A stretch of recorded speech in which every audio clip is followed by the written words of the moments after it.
আলুর দাম বেড়ে গিয়েছে, আলুর ক্ষেত্রে ভর্তুকি দিয়ে জাতীয় নির্বাচন দেওয়ার দরকার নেই পিছান। তাদের নেতা হেয়ালিপনা করে বলেছে, তাদের নেতা খুব হাস্যোজ্জ্বল ভাবে বলেছে এদেশে নাকি পেঁয়াজের সংরক্ষণাগার করার জন্য এটা খুব বেশি প্রয়োজন, গণভোটের চাইতে বেশি প্রয়োজন সেটা। তাদের প্রধান নেতাদের মধ্য থেকে যখন কথা আসে যে আওয়ামী লীগের বিরুদ্ধে যত মামলা করা হয়েছে ক্ষমতায় গেলে তারা সকল মামলা নাকি উইথড্র করে নেবে, আমরা শঙ্কিত হয়েছি তারা ম্যান্ডেট দিয়ে ক্ষমতায় গেলে জুলাই সনদ তারা আসলেই বাস্তবায়ন করবে কিনা।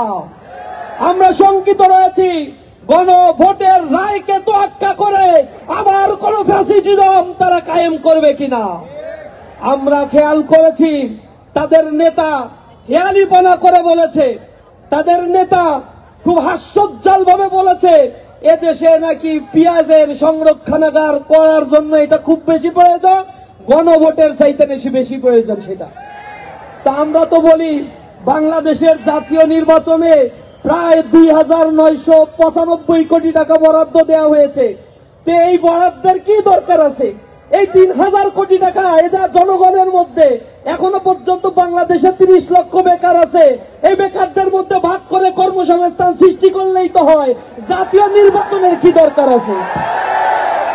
তারা তো ধরেই নিয়েছে তারা জুলাই সনদ মানে না, গণভোট মানে না, স্বাক্ষর করছে, এখন তারা নোট অফ ডিসেন্ট দিয়ে বসে আছে, তারা বাংলাদেশের সংবিধানের গুরুত্বপূর্ণ সংস্কার মানে না, তারা শুধু চায় একটা নির্বাচনের মধ্য দিয়ে ক্ষমতায় যাবে, ইতিমধ্যে যা লুটপাট করেছে তা দিয়ে কয়েক হাজার গণভোট করা সম্ভব। এই লুটতরাজ এইগুলোকে বৈধতা দেওয়ার জন্য তারা শুধুমাত্র তথাকথিত একটা নির্বাচনই চায়। জনগণ তাদের এই ফন্দি বুঝে গিয়েছে, আর জনগণ ফুঁসে উঠেছে, আওয়াজ তুলেছে, সর্বস্তরের জনতা কথা বলছে।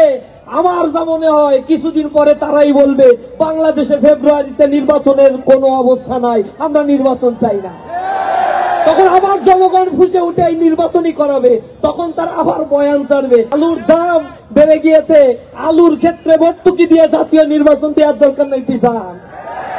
এবং তারা যখন বুঝে নিবে যে তাদের ক্ষমতায় যাওয়ার কোন স্কোপ নাই, সুযোগ নাই, জনগণের ম্যান্ডেটকে তারা আসলেই পছন্দ করে না, তারা চায় যত্রতত্র ক্ষমতা। তারা জনতাকে পছন্দ করলে জুলাই আন্দোলনে যারা শহীদ হয়েছে তাদের স্বীকৃতি দেয়া, আহতদের স্বীকৃতি দেওয়ার জন্য জুলাই সনদের ভিত্তি এই বাংলাদেশে আরো 1 বছর আগে দরকার ছিল। সে আইনি ভিত্তির ক্ষেত্রে সবচেয়ে বড় প্রতিবন্ধকতা সৃষ্টি করেছে এই নব্য ফ্যাসিস্ট হয়ে ওঠার চেষ্টাকারী এই দলটি। আমরা তীব্র নিন্দা প্রতিবাদ জানিয়ে বলতে চাই, জনগণের পালস বোঝার চেষ্টা করুন, এখনো সময় আছে, বোঝার চেষ্টা করুন, নিকট অতীত থেকে শিক্ষা গ্রহণ করার চেষ্টা করুন, অন্যথায় ইতিহাসের রাস্তা করে আবার নিক্ষিপ্ত হবে।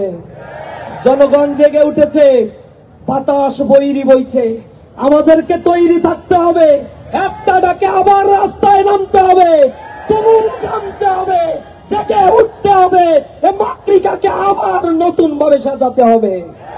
সকলকে রাজপথে থাকার উদাত্ত আহ্বান জানিয়ে আওয়ামী লীগকে প্রতিহত করার জন্য আমাদের চেষ্টা অব্যাহত থাকবে।